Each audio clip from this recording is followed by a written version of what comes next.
This is a monumental time within the life of Madison Square Church Ford Campus. We believe that Jesus is alive and that he is transforming lives. God is calling people to himself, and he's releasing them to make an impact in their homes, in their families, marriages, in the workplace. 7 years ago, when multi-sites were launched through Madison Square Church, our first multi-site was at the Gerald R. Ford Academic Center. The one thing that we want to see happen, though, is we need a home.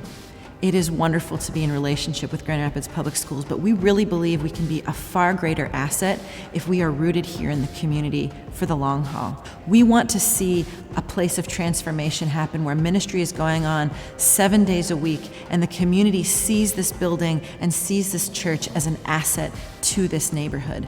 And we believe God can do that. I grew up in this community my whole life, and I love the community. One thing that you know about this community is that everyone is always outside. People are excited, people have a lot of fun, but there are also a lot of challenges that come with this community, like fatherless homes. And what one of my hopes is that 415 Franklin can serve in that capacity and help bridge those gaps and bring more homes to a healthy state. Well, the Christian Reformed Church really gathered in this neighborhood. This is where lots of people lived.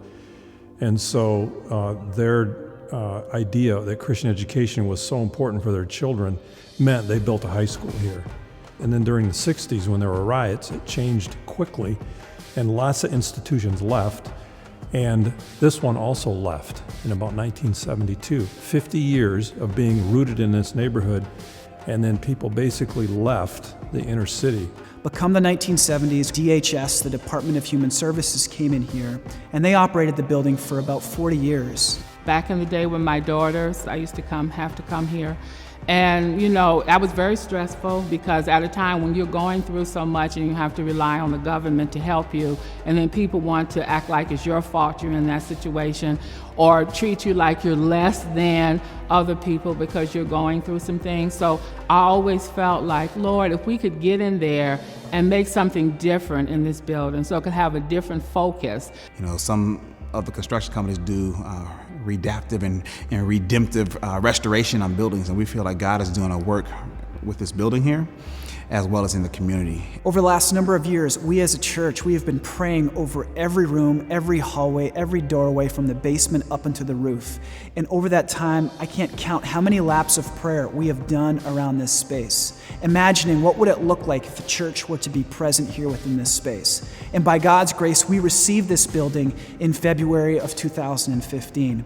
My brother Bob and I donated the building to Madison because we felt Madison had the best opportunity and the best resources in people and in Jesus followers to make a difference in this community. But this is where you come in.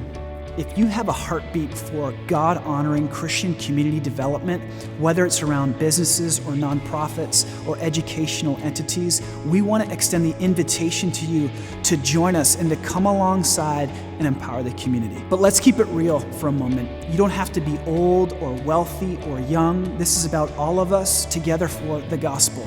We believe in the invitation to join the kingdom of God already present here in the neighborhood. And here's how. Number one, would you pray with us as we prepare for this important step? Number two, would you also entertain the question, how might I give to this? But then number three, also think about how to partner and come alongside with us. Because when I imagine this place becoming a home of thriving worship, I can see Jeremiah 29 verse 7 on the walls. But for you now, seek the peace of the city. For when you seek the peace and the prosperity of the city, you too shall prosper. So would you join us as we live out the gospel both here for this generation and for the generations to come?